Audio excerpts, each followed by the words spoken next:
guys, my name is Silalija Adeboale, and it's the best sporting show in the whole of the universe. It's New Sisters to Sports, proudly sponsored by Hypermatch and Bukenzo Glams, where you can get all your glams and all your chains and all your accessories. And Hypermatch is the new way to follow and play your football fantasy league. I have with me today, I have the two guests with me today. I have Olawale with me, and of course, I have Sheyi with me. Olawale, I'm going to allow you go first and introduce yourself. Yeah, good day, sporting fans around the world. Welcome to the show. We are going to the week of the UEFA Champions League. That latter stage of UEFA Champions League that you tend to enjoy. We have the league games to discuss about. We have the basketball to discuss about. Welcome to the show. All right, perfect. Sheyi, I'm pretty sure you're hyped up with the way Easy came back yesterday against Pereira. Yeah, a fantastic weekend for the star bender. He did what was expected of him in the first bout, but he decided to make it better the second time around. Fantastic fight for him. I'm sure all Nigerians are quite happy at this moment, especially that Kamaru, like 2 or 3 weeks ago, we dissect all this in the following minute. Welcome, everyone. All right, perfect. Yeah, I'm going to stay with you on that one.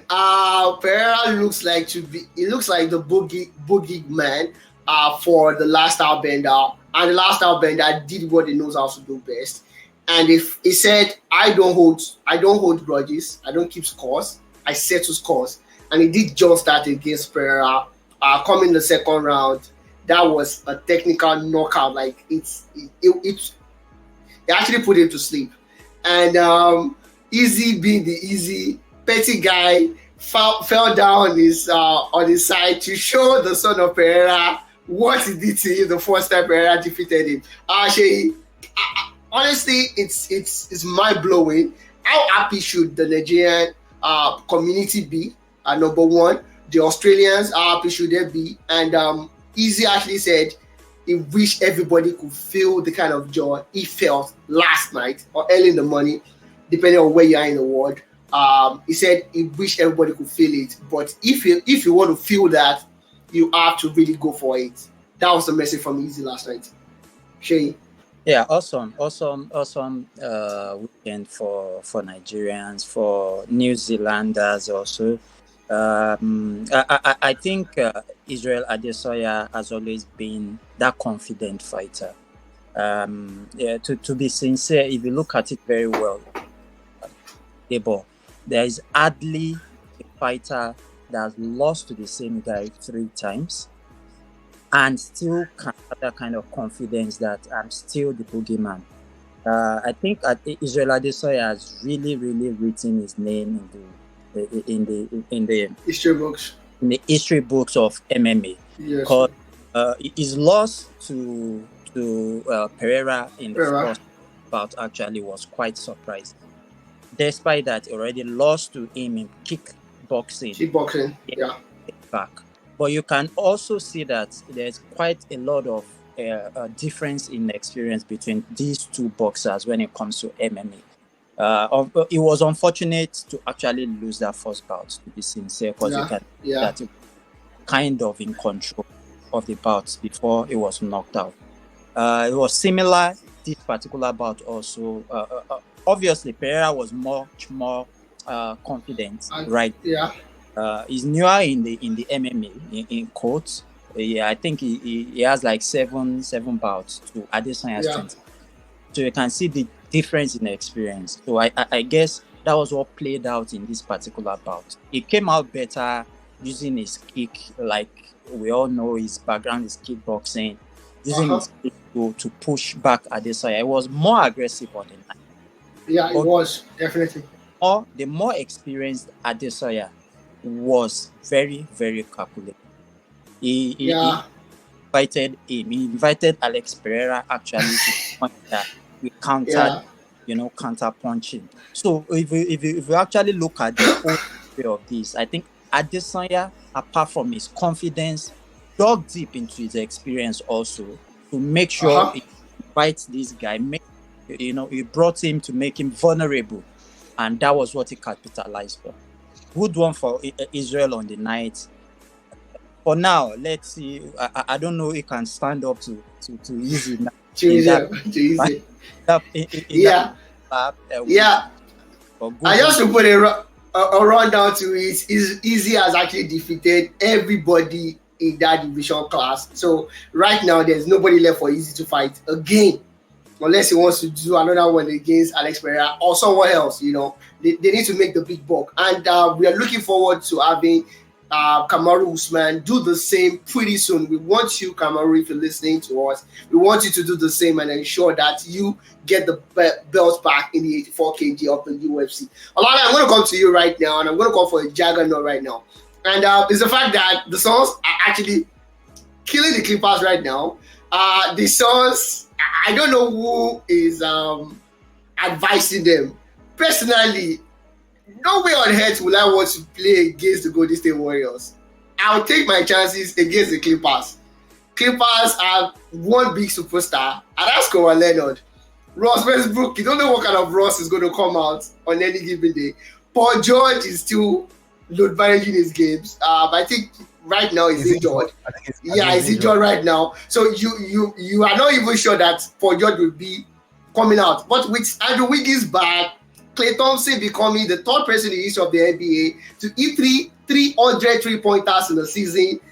The Steph Curry, probably the best point guard after Magic Johnson, whatever side of the fence they are sitting on. Draymond Green, the emotional leader of the team. Even Steve Kerr, their coach, is like, I would want to really avoid them. Allow the Clippers to win the same way they did against the Lakers, allowing the Lakers to win, quote and unquote, and don't look at me in a strange way. They allow the Lakers to win. I would prefer that than playing against, for God's sake, the Golden State Warriors. These are the reigning champions right now. Too many match winners in that team. Olale, what is happening with the Suns? Is it about confidence? Like, okay, we need a big guy, or this is just a calculated move to show who the big bulk are right now in the NBA? In the West. See, as a champion, at times, I agree with you. The ideal team I think from the psychological point of view, I just don't think KD as a person wants to face the Golden State Warrior because of the history he has with the team. Because what goes on his head is, what if we lose this first round? What if we lose this first round? What will be that? It's not even about if they match up well with the Golden State Warrior. I think avoiding the Golden State Warrior for me has to do with the psychological part of the game. And like you rightly said, the Clippers being a team with left.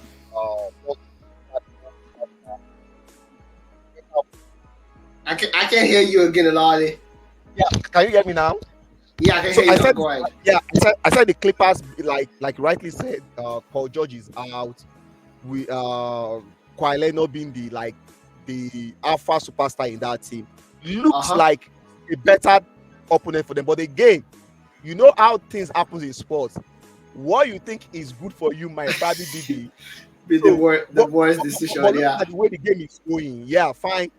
I think Suns have done whatever they need to do in terms of trying to lose the game. They've rested all their key players.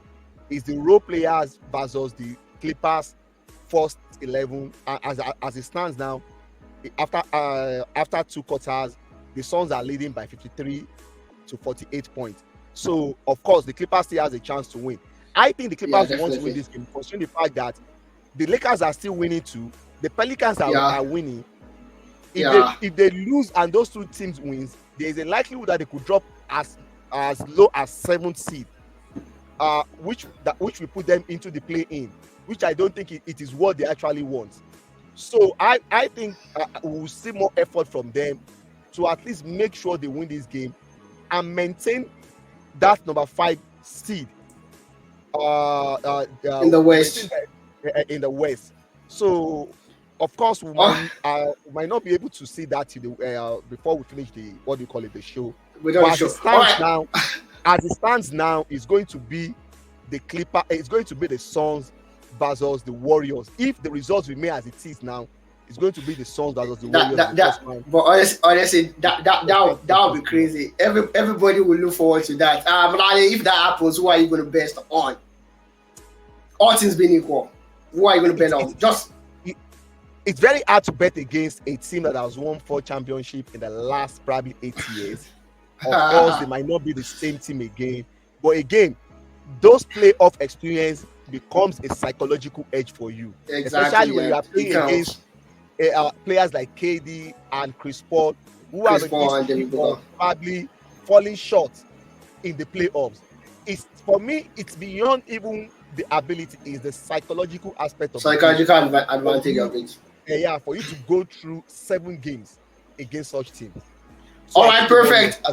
All right, perfect. Alali, I'm still gonna stay with you on this one. The Dallas Mavericks have been accused right now, and there's an ongoing investigation, quote and unquote, that they threw away the time because they want Wembanyama for possibly having Wembanyama by finishing as low as they can possibly go in the West Conference.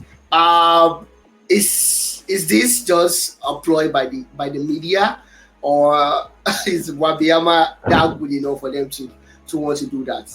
I think he's good. Well, I think based on a lot of GMs and scouts, what a lot of people have said, Wembanyama is probably the next play, like the let me say the best talent to come out or as in draft from the NBA draft after LeBron James.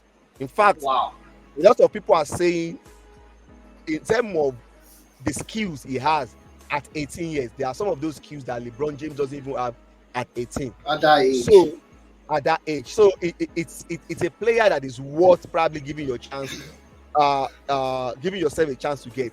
But looking at the way it stands, of course, yes, I think the Mavericks might be in the mix, because if it was like the old, what do you call it, the old system, the worst 3 teams are the ones that have the chance for, what do you call it, to pick the ones drafted. Yes, but again, because teams were tanking over time, the NBA now made it in such a way that I think the last 8 teams or thereabouts. So there is no encouragement for any team to tank. To tank. At where the Mavericks have themselves now. Now they are 11th in the West, and they might even drop as low as 12 if the Utah Jazz probably wins their last game. So which means they will be in the mix. And for a team that was probably half a point or half a game from getting to the play-in, you can argue with probably why do they do this. Of course, I think they've just realized that even if they get into the play-in, they just don't have the team. Even with Kyrie and Luka Doncic, they just don't have the team to progress into the playoff. Why not give it? But again, the NBA, we have to prove it beyond reasonable doubt. It's a very difficult thing to prove. So, but let's see how it goes. But I think it was deliberate on their part. I think they are probably just want to take a shot at having such a talent. Knowing what might probably be the end game for them in the play-in. All right, perfect. Thank you very much for that. Still staying on the NBA right now, and I'll just ask you a direct question, and this is pretty direct. Which team is better, the Boston Celtics, or the Milwaukee Bucks? I know who I'm going to choose for reason best known to me, but I want you to, because it's eating up as a team. The East looks so stark right now and equal in terms of the first 3. So go ahead, please. I think Giannis is the best player in basketball right now. But in terms of the team, the quality they have, I think the Celtics are slightly better in terms of the team. But this difference between the Celtics and the Bucks and the Milwaukee in terms of their team defense can be covered up by by the greatness of Giannis. All right. So as a team, I think the Celtics are better. The Celtics are better. Yeah. The individual brilliance of Giannis could make all the difference when the push comes. Exactly. Yeah. Yeah, okay. I got you. Got you. Thank you very much for that. And of course, before we go on a quick break right now, Lali, what are the chances of the Lakers in the play? They might even make the Well, playoffs.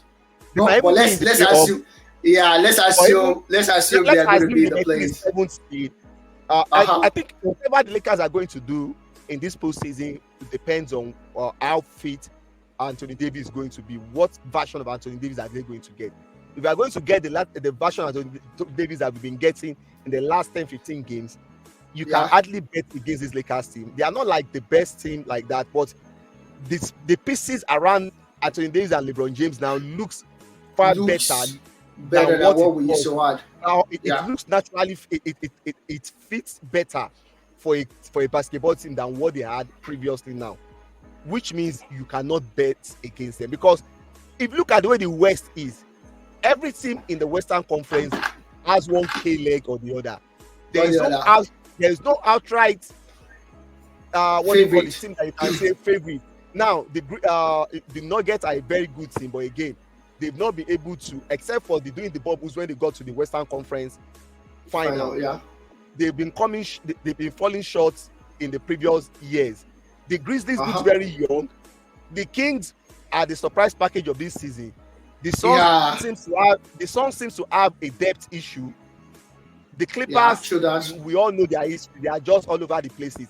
The Warriors, as much as we want to look at the pedigree of the Warriors, they have the worst road record this year in the NBA. This year,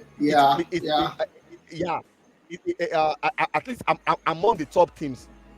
So you can see that every team around has. I'm not saying the Lakers are the favorite to go through, but 100%. But they can find their chances against any of those teams over a 7-game series. All right, perfect. Thank you very much for that, Balali. We're gonna quick break right now. When we'll come back, we'll be discussing the UEFA Champions League preview. How Arsenal narrowly got a draw against Liverpool after behaving like superheroes. Don't go anywhere, guys. We'll be right back.